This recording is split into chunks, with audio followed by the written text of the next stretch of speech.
Let's make some Brite.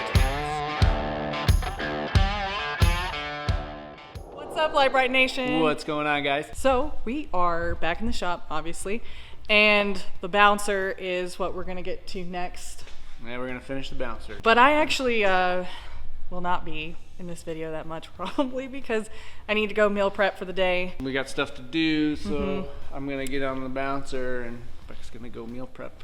Yeah, I gotta go get groceries and, you know, restock the fridges. She takes care of us. This is House Mama. House Mama. I just wanted to say hello, and she'll be back. Yeah, I'll come back into the video. All right, so we did get the gears for the bouncer.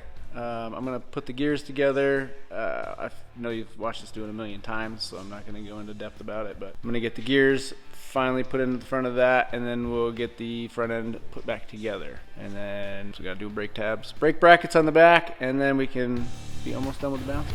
So let's get at it.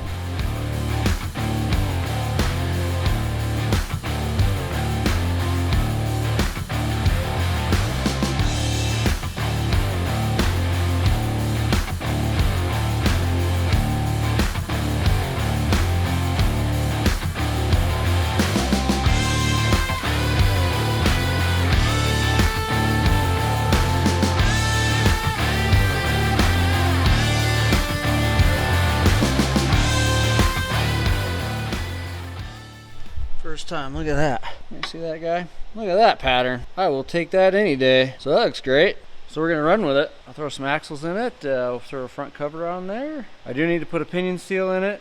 So now we'll just take the yoke guy off, tap a seal on there, because you want to run it without any tension on the seal, because sometimes the seal will give you false readings when you're checking the torsional load or whatever on the pinion. So we'll run it without a seal. So gotta put a seal in it, slam some axles in it, throw the cover on there, fill it with diff fluid. Yes. Okay, so the diff cover's on. I know there's a couple of chrome bolts, but we'll change those to black. Next thing we're gonna do is we got these chromoly shafts going in. So we'll put these two chromoly shafts in there. I'll slam those in there.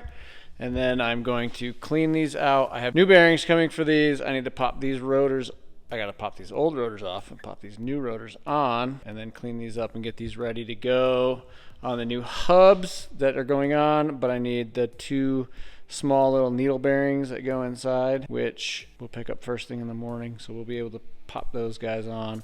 So we should have this pretty much wrapped up pretty early, probably before noon. So I'll get those axles shoved in the holes. I have that seal coming first thing in the morning. I have those bearings coming first thing in the morning. So I'll get these cleaned up tonight and all ready to go in to just slap it all together in the morning. We'll hook the drive shaft back up. We still have to hook the rear drive shaft back up, and then we'll make the brake tabs. We'll weld the brake tabs on, and she will be 90% done.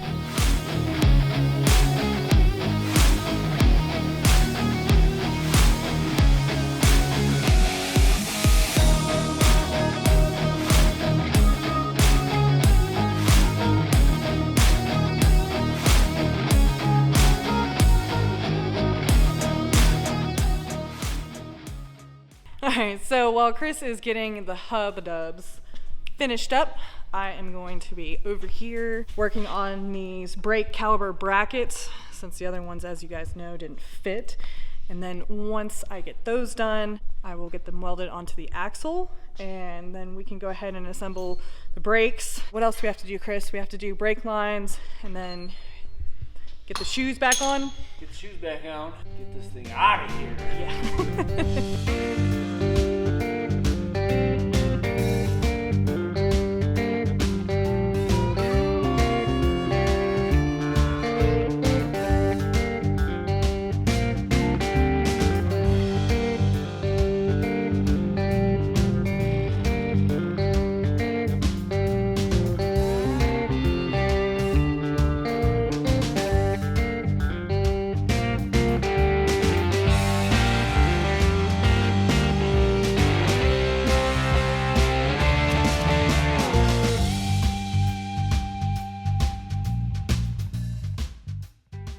Jack's got the brake brackets on now. I think we're gonna wrap it for the night because it's dark out. My eyes are fuming. Your eyes are fuming, yeah. So we're gonna let these things cool off and we'll get the rest of the calipers on tomorrow.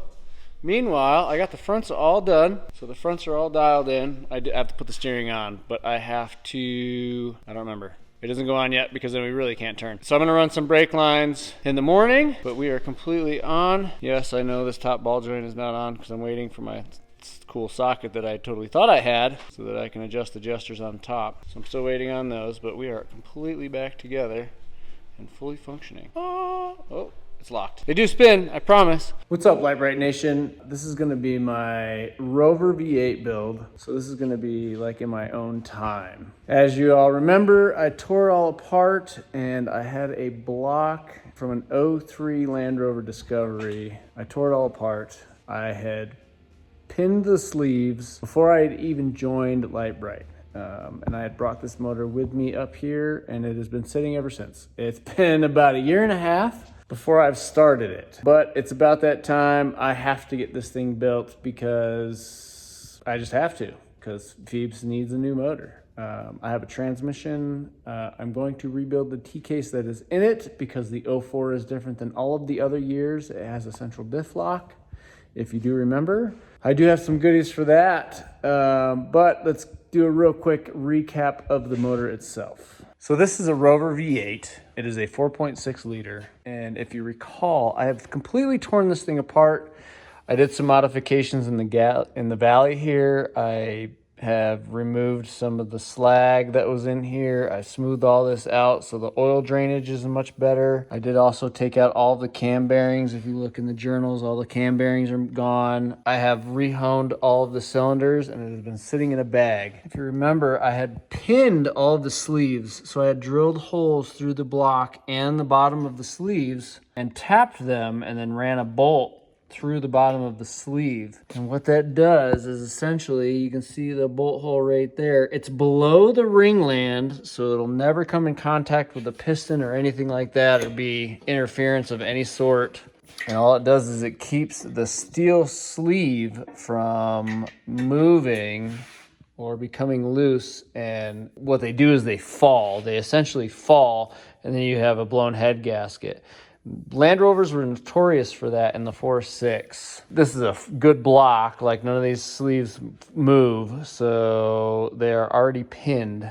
So today what I'm going to do is I'm going to put the cam bearings back in. And here are the cam bearings, and here's my Crowler cam. This is the wildest cam you can get from Crowler anyway. And these are the bearings, and they are sized. So you need to put this one in, then this one, then this one, this one, and this one, all the way down. So let's go ahead and get those installed with our trusty Snap-on cam bearing installer. All right, so the first thing you do is you take the end of your tool.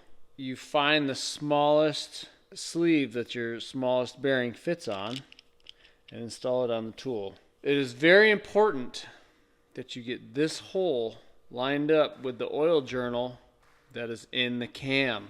So that's this guy right here, the center. It goes straight up. Let me show you. All right, if you were to line this bearing up and install it with the hole facing that hole, you would be wrong. Let me show you why. If you were to drop a pin straight down this, it doesn't go straight. It actually goes at an angle.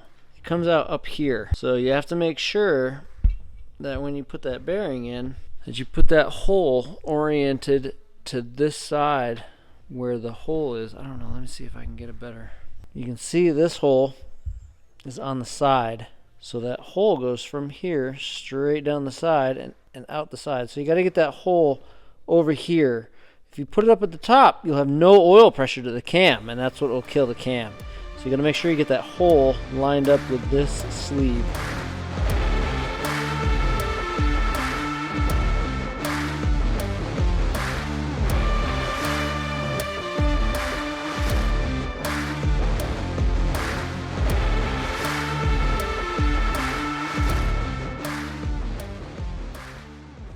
There you have it, folks.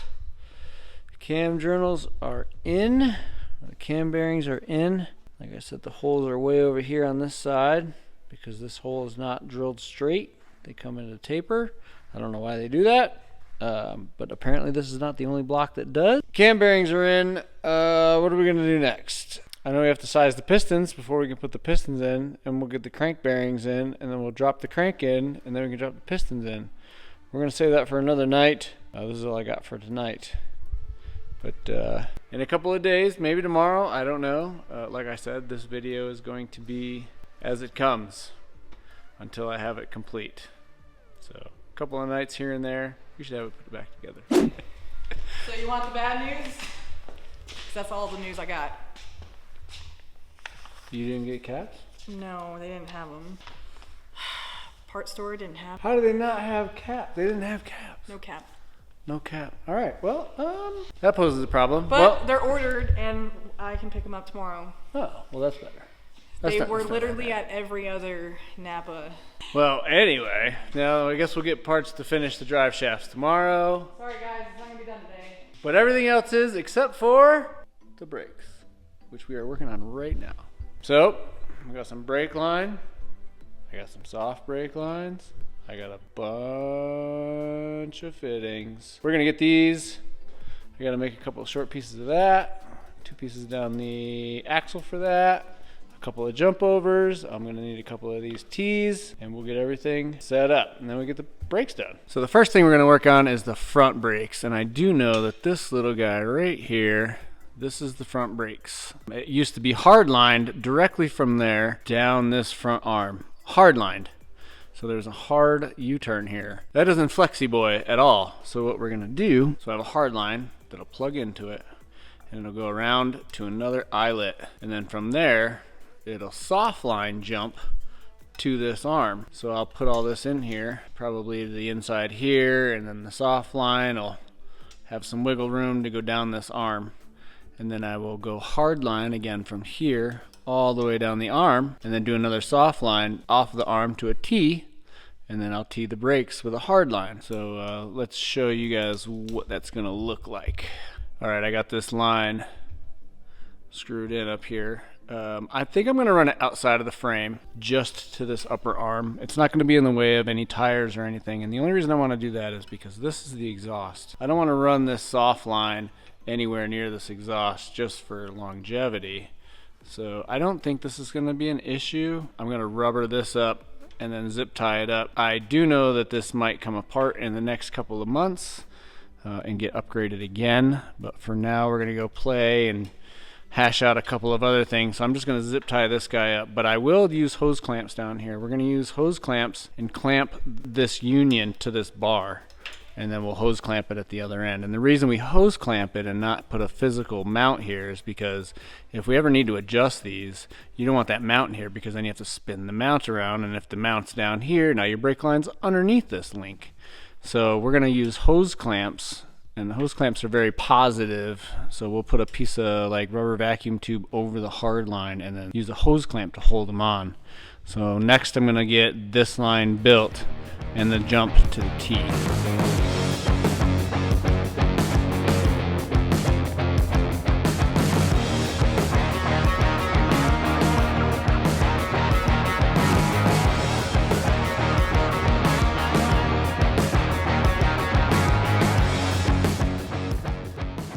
Alright, so I know that measurement was 19 inches, and I know the axle is equal from left to right, so I gotta build 2 brake lines at 19 inches. If you buy brake line in a spool like this, the easiest way to make them flat, it's actually pretty easy. A lot of people try to do it by hand, but there's a much easier way to do it.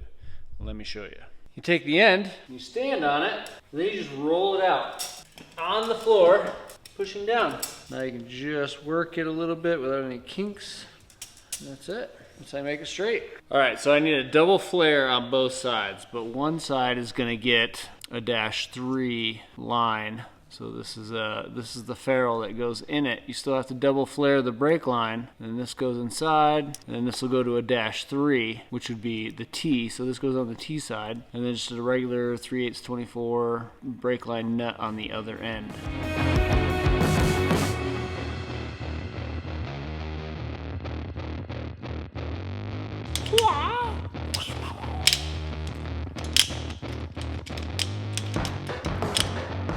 let's make some brake.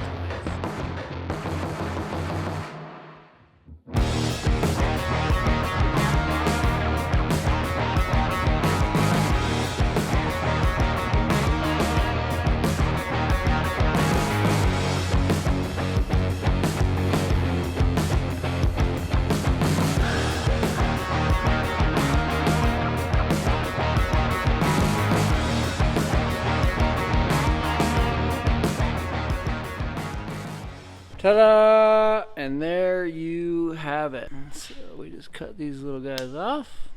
Another little tip is I like to use a little piece of vacuum line to zip tie or anywhere else that it'll chafe. There's a couple on the front axle where I put some vacuum line around a part where, you know, it would chafe on something, and if you're gonna zip tie it, I put the vacuum line behind those as well. Everywhere there's a tab. So, and now we can put fluid up front in the rear caliper and get the rear calipers bled. All right, before we bleed the back brakes, I just talked to John, and we are going to replace both master cylinders because God only knows how old they are, and if one has failed, how long before the second one fails. It's just like doing wheel bearings in a car. If you got one front wheel bearing that has decided it wants to start making noise and going bad, replace both the left and the right because they've both been on the car the same amount of time.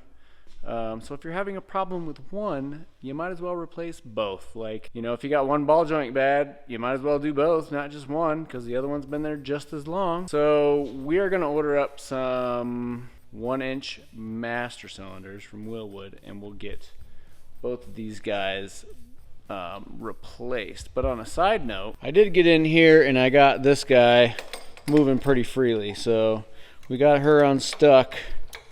And so we're good there, but we are going to order up 2 brand new 1-inch Willwood master cylinders to go back in here. So unfortunately, that's all we pretty much had left on this guy was just doing the brakes, and then we're going to put wheels on it and drive it around. So we are now pushed back another couple of days, you know, right? One thing leads to another. Comes with the territory, you know, like you don't know until you get there.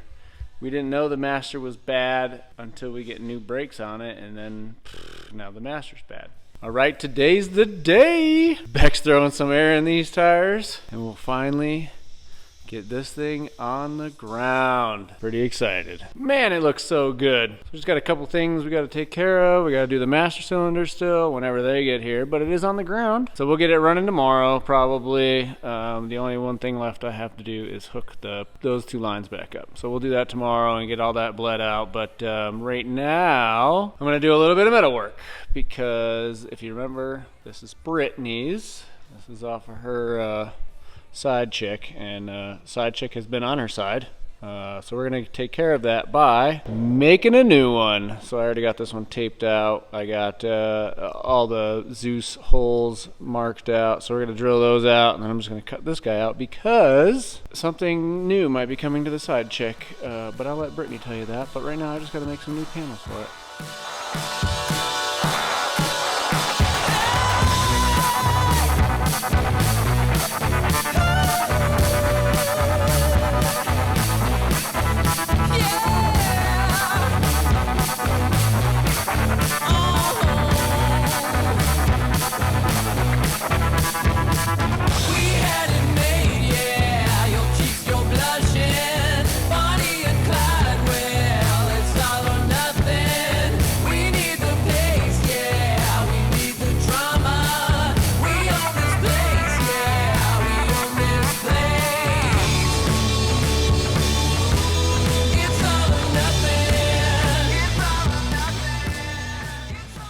And there you have it, one duplicated panel. All right, the only thing I got left to do is, if you notice on this edge, there's a slight start of a radius because that goes up against one of the roll cage bars, and I just need to knock that into this. You can either tap it with a hammer over an 1.5-inch bar, which I think is what I'm going to do, or you can put it in a slip roller.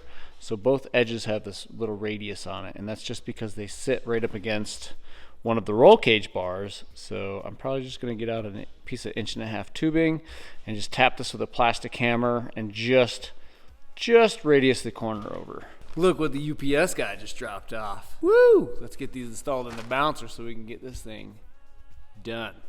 All right, so here's a comparison. As you can see, the piston is a little bit shorter, but I mean, a brake is a brake, right? It just means you have to set up the throw on this pedal. Once we get this pedal set up, we can get this thing lined up, and I highly suggest putting a mechanical stop on the back of the brake like they did the gas pedal. Not so much to limit, but just if you do blow out a piston or whatever, you don't push this all the way through and start breaking things up here. Like, that's bad. So anyway, we'll get these masters installed in here, get these guys installed, and then we'll go through like stops and then adjusting the pedal so that the pedal's right with the gas pedal and we get good throw. So first, we gotta get these guys out of here, hopefully without making too big of a mess, because they're right over the floor. So let's get these guys out of here. All right, and out with the old, in with the new. Just gotta hang this one in here. We'll get this one hung in here, and I'll get some brake lines on here and bleed these brakes. All right, now that the masters are installed, we have to put it back together. But I did notice that this ball was locked up, which I have a ball free floating now.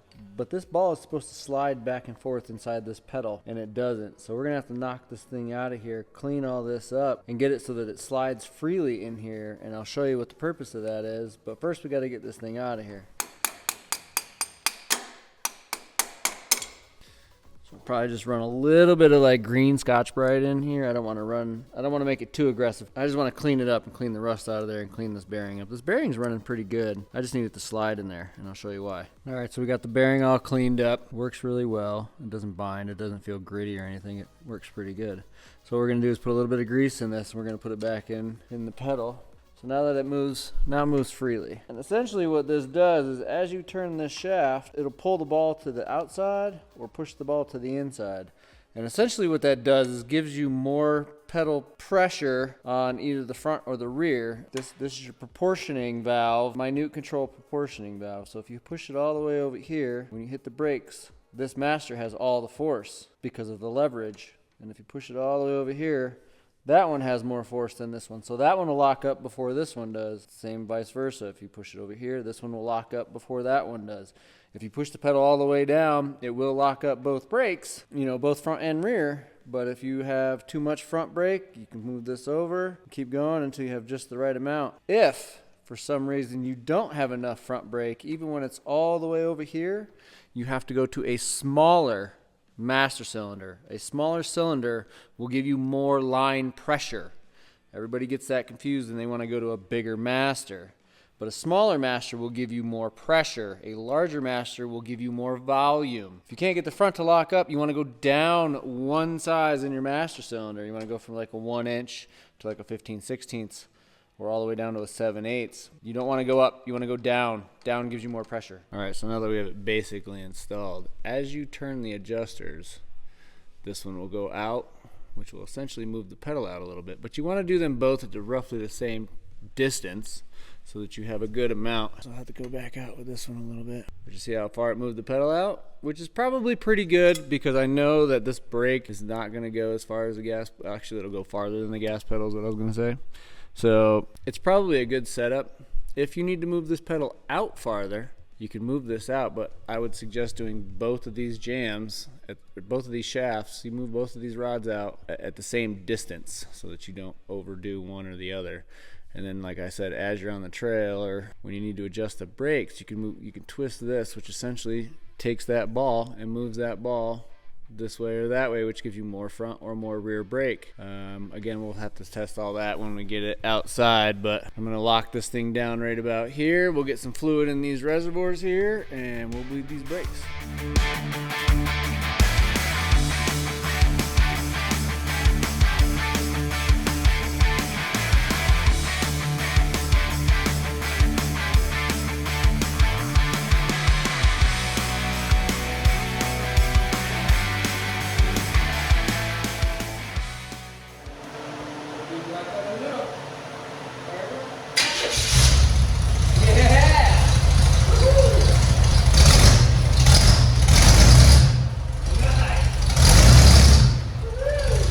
And the year-long Pebble Bouncer service has finally concluded. This whole service ended up doing axles, and then we found out the brakes didn't work, and then we found out this, that, and the other thing. So we have replaced everything underneath. So we're gonna start with, we did a corporate 10, which is a hair bigger than the Dana 44 that was in it. We did reed knuckles. We did the double-ended ram. There are brand new chromoly axles in it, so we did put new chromoly axles in it. All new brakes, new calipers, new pads, new everything under here is all brand new. We did spool the front, and then let's move on to the brakes. We put brand new Willwood Masters in here. No, the Tilton Masters.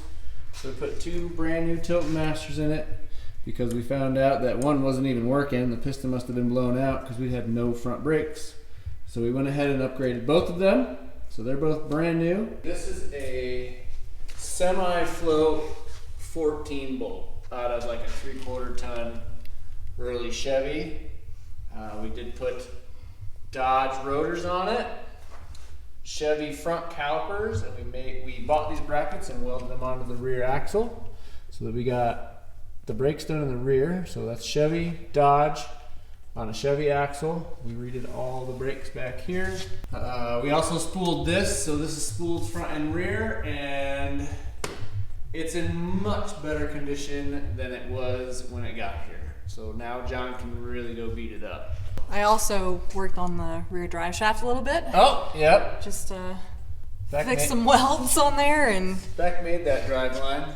So that was, oh yeah, no more wheel spacers. There was like, I don't know, 5 inches of wheel spacers on here. And we did radius it out, and it just comes to this link. So we don't bind on anything. It has full steer. The caster is set up right now because the caster was horribly positive. So now we have negative caster in it, and just wait for John to go take it out and tell me how he likes it. or his son, because he did gift it to his son, so they both can use it. Yeah, so John, come beat up your bouncer. There it is, and it's done. Again, we would like to thank you for watching. Make sure to like and subscribe and share. And remember, you can get all your Lite Brite merch and decals At litebritstudios.com. Thanks, guys. Thanks, John, for letting me practice welding on your Pebble Bouncer. Practice welding. This pro. I feel over like here. I'm still practicing. She's such a pro. See you next time, guys. See you guys. Bye.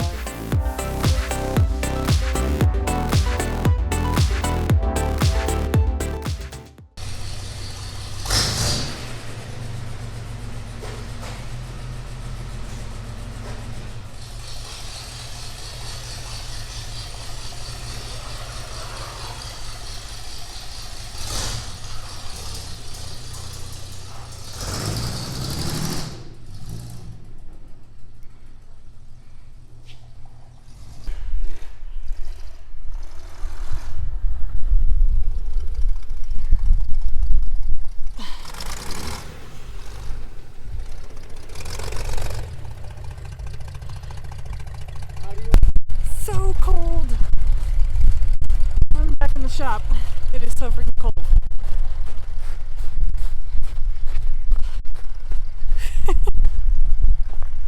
Both of the caliper. No, geez. Wow, we're having such a hard time with this. Test, test, test.